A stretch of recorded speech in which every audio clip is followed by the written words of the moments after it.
अध्यक्ष महोदय, कुछ लोगों का विचार है कि हमारी अपनी भाषा ही ऐसी भाषा हो सकती है जो केवल शिक्षार्थियों के लिए ही नहीं बल्कि प्रत्येक व्यक्ति के लिए शिक्षा का माध्यम बन सकती है। और जब तक उसको माध्यम बनाने की ओर ध्यान नहीं दिया जाएगा तब तक शिक्षा इन्हें गिने लोगों की ही वस्तु रहेगी और जनसमूह के जीवन तक नहीं पहुंच सकेगी। दूसरी विचारधारा यह है कि आज के विज्ञान युग में हम इस देश को यूरोपीय विचारधारा से अलग नहीं रख सकते और न इसका अलग रहना वांछनीय है और इसलिए कम से कम उच्च शिक्षा अंग्रेजी के माध्यम द्वारा ही दी जानी चाहिए। यदि ऐसा नहीं किया जाएगा तो हम जीवन की दौड़ में और देशों की तुलना में पीछे रह जाएंगे और प्रगति नहीं कर सकेंगे। यह बात केवल शिक्षा के माध्यम के संबंध में ही नहीं बल्कि विचार करके देखा जाए तो बहुत गहरी है और सारी पद्धति के संबंध में है।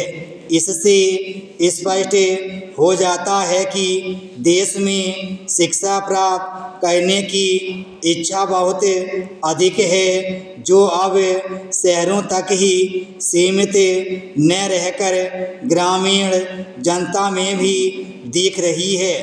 पर उसका एक फल यह भी देखने में आ रहा है कि इतने लोग इन संस्थाओं से उत्तीर्ण होकर अपने को एक प्रकार से बेकार पा रहे हैं। सरकारी नौकरियां अथवा दूसरे प्रकार के काम जो शिक्षित वर्ग को मिल सकते हैं सीमित हैं और जितने लोग उत्तीर्ण होते हैं उनमें से थोड़े ही लोग उनमें लग सकते हैं या उनमें लगने की योग्यता रखते हैं। अधिकांश विद्यार्थी अब वह काम नहीं कर सकते जो उनके पिता और दूसरे पूर्वज लोग किया करते थे।